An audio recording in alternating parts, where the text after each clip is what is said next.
I'd like to take you back 6 years. I'm an associate at a large international law firm, and I'm at the end of a brutal week.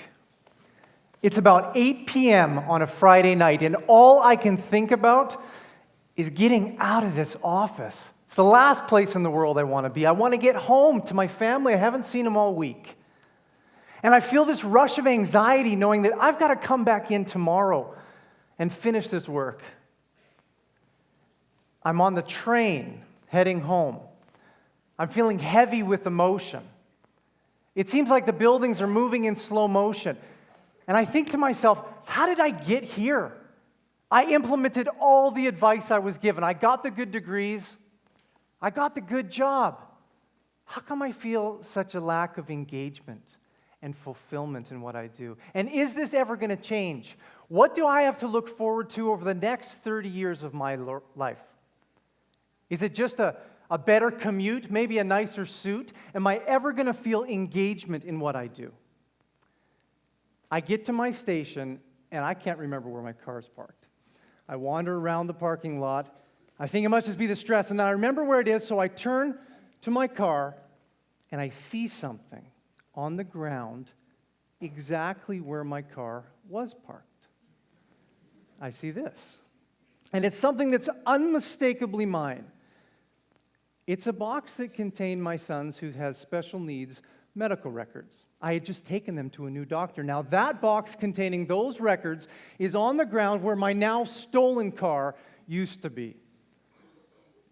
As I'm waiting for my wife to come pick me up, thinking about the absurdity of the day, I get an impression. And it's something that's going to absolutely change my life. Something that's going to impact me every single day for the next 6 years. And the impression is this: that car doesn't define me.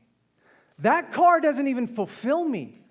And I'm not going to spend the next 30 years of my life trading time for money so I can buy more things that don't fulfill me, that can evaporate instantly. I'm going to find fulfillment in my career. But there's a problem. I have no idea how to find fulfillment in my career. Nobody ever taught me about fulfillment. I didn't learn it in school. They didn't offer it as a class at my university, so although I believe it's possible because I can see that other people are fulfilled, I'm going to have to figure it out on my own. Shortly after that night, I was at home. I thought, maybe what I need to do is I need to introspect. I need to look inward, because maybe that will give me the missing piece to open a career of fulfillment. And so one of the first things I did is I took out a blank sheet of white paper. And at the top of this sheet, I wrote this: when have you been most fulfilled? And I let my pen go wild. I wrote everything I could think. Any hobby, any activity, happy time, engaging time, fulfilling time. And when I filled that paper up, I took a step back, and I immediately got discouraged, because pretty much nothing on there I could get paid to do. And then I thought, man, I must be like a hopeless case. Maybe life for me is going to be a grind. Maybe I will have to trade time for money, and I will have to look elsewhere to find fulfillment. But I don't give up very easily. I flipped the page over and I thought, what do you value? And I started to write the values that I had, and then I had an inspiration. I thought, I wonder if these activities, these hobbies that I've written down, I wonder if they're actually related to any values. So I turned the page back over and I looked at them. I realized that they were. I realized that there was a pattern. In the times in my life that I had felt the most engagement, there were certain values present, things that were unique to me. Things like freedom, adventure, risk-taking, the ability to create things, build things that add value to others, the ability to contribute to others and communicate. And that's when I realized that in my day-to-day, I wasn't aligned. I wasn't having the chance to live what I actually valued. I didn't have the freedom to create things that added value to other people. In our careers, we have to distinguish between outcomes and consequences. Outcomes is what we focus on often in school. Go get this degree, become this profession, become a doctor, a lawyer, a dentist, an entrepreneur, get a trade. Those are outcomes. Each one of those outcomes has consequences, though, and many other consequences besides just money and security. Things like, what do you do each day? And is what you do aligned with what you uniquely value? When we enter into the career decision-making space, we enter into a sea of suggestion. And we have suggestions coming to us from every direction about what we can become, what we can be, our family, our friends, our communities, our churches, counselors, schools, our own selves, friends. And for a lot of people, this can be really confusing. You can be really torn. You're not quite sure what to do, and you want to get it right. You want to be successful. You want to be fulfilled, but you aren't exactly sure which path is the best path to take. And I remember being there. And this confusion, this pressure, it can be chaotic internally. And there's a way to make it all go away instantly. And it's a way that I use, but it's a flawed solution. It's simply to choose an outcome. Create order by choosing an outcome. I remember the table I was sitting at in the study hall as an undergraduate student when I was feeling torn, not quite sure what to do, thinking of all the things that I could be and become, feeling confused, not wanting to get it wrong, and I just thought, I'll go to law. It's secure, it's prestigious enough, I have good grades, I can get in. But it was a flawed solution. A better solution is one of alignment so that we get to actually experience in our day-to-day what we actually value. So now fast forward 6 years. I'm a full-time entrepreneur and I'm a writer. Every single day I feel fulfillment in what I do. Work is a highlight for me. I'm not looking for vacations all the time, what I can buy. I'm not trying to fill my life with things that aren't meaningful.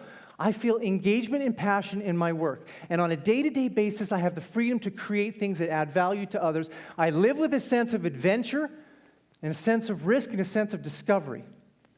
You see, when I was that undergraduate student, sitting at that study hall, thinking about the future, what I really wanted, it wasn't just money, it wasn't success, it was fit. I wanted a fit where I could live what I actually valued. So how do you know if your career is a good fit? I'd like to suggest 3 things. Number 1, can you easily trigger flow in your day-to-day activities? Flow is a concept that's well referenced in psychology and performance literature.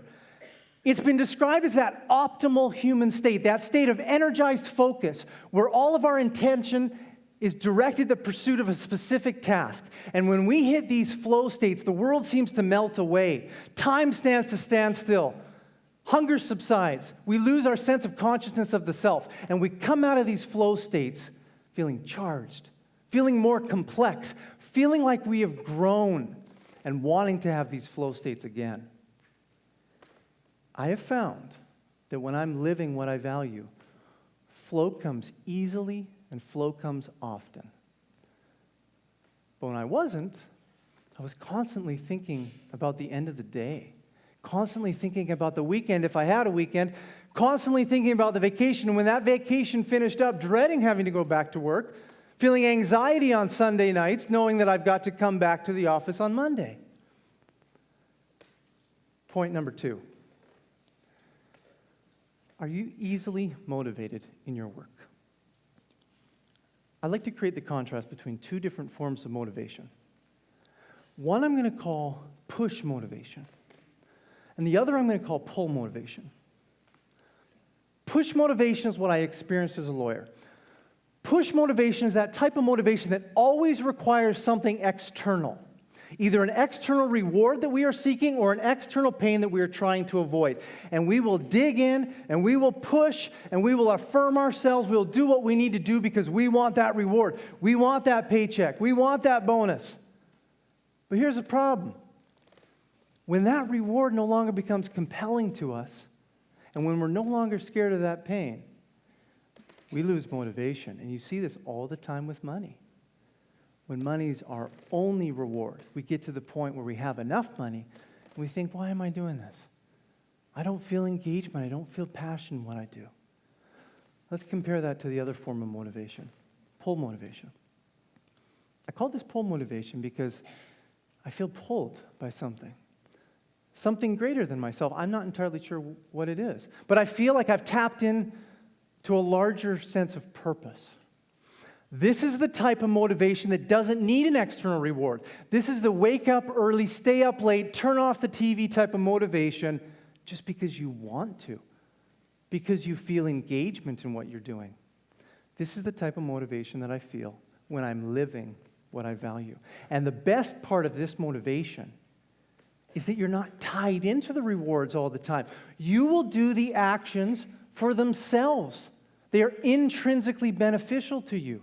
You feel joy just taking the action, which leads me to my third point. Are the actions their own reward in your career? In order to understand this point, you have to understand you. What makes you unique? What do you uniquely value? What makes you come alive? What makes your heart sing? Because if you know this, there is a career that allows you to experience these in a day-to-day. It's not like every single day over the last 6 years has been successful for me. Like every entrepreneur, I've had lots of setbacks, lots of failures, but I don't view failure the same way anymore. When I was operating only under this push motivation, when the only thing that mattered to me was the pursuit of the money, then failure was catastrophic. But when you're operating under pull motivation, when the actions themselves are internally rewarding, failure is just feedback. Failure is just education. You transcend the need for those constant rewards. You learn to reward yourself. So if you're the type of person that comes alive by empowering others, building communities, engaging teams, if your career allows for this in the day-to-day, it will be internally fulfilling. You will not be constantly thinking about your salary. If you're the type of person who loves analyzing systems and complexities and solving problems, if your career allows for this in the day-to-day, it will be intrinsically rewarding for you. If you're the type of person who has this competitive drive, this competitive fire, you want to test yourself to see what inner greatness you have. If your career allows for this in the day-to-day, you are not just thinking about the vacation. You're not thinking about the weekend. You're not just thinking about the type of car you drive or the house that you have. It's internally rewarding. And if you're the type of person who comes alive with a sense of discovery about the world, you love learning, if your career allows for this in the day-to-day, it will be internally rewarding and fulfilling for you. What I'm advocating is that we look beyond doing what you love. We like to say that. Do what you love and you'll never work a day in your life. And I totally agree with that advice. But here's the problem. For some people like me, that advice is hard to implement. Because I take a sheet of paper and I write down the things that I love and I go, nobody's going to pay me for any of that stuff. Does that mean I can't be fulfilled? Absolutely not. It just means that we have to look at it from a different angle. And the angle is this. What is uniquely you? What do you uniquely value? What makes you come alive? What makes your heart sing? Because there is a career out there for every single one of us that will be fulfilling for us. And if we can align what we uniquely value with this career, then what happens is that we trigger flow. We trigger flow often. It becomes a daily thing. Every day we're feeling more complex. And when we trigger these flow states, we feel fulfilled. Motivation is easy. It's not just about the rewards anymore. We feel pulled to a greater pursuit. We want to wake up early. We want to stay engaged because it's part of who we are. And most importantly, we've transcended the need for constant external rewards. We have achieved the greatest freedom that I think you can achieve. That's the ability to reward yourself. When you don't need your boss's assurance, you don't need the vacation, you don't need the nice car, you don't need the fancy house. The work itself becomes fulfilling. That's the secret that they don't teach us in school. Fulfillment isn't achievement. Fulfillment isn't something that you have to get to later in life. It's not the amount of money you make. It's not your title. It's not the type of car you have, not the type of home you have. It's not what people think about you. It's whether or not you think that your work is meaningful. It's whether or not that you feel intrinsically engaged in the work that you do. That's fulfillment. And every single one of us can have it. And we can have it from the day we start our career for the rest of our lives. Thank you.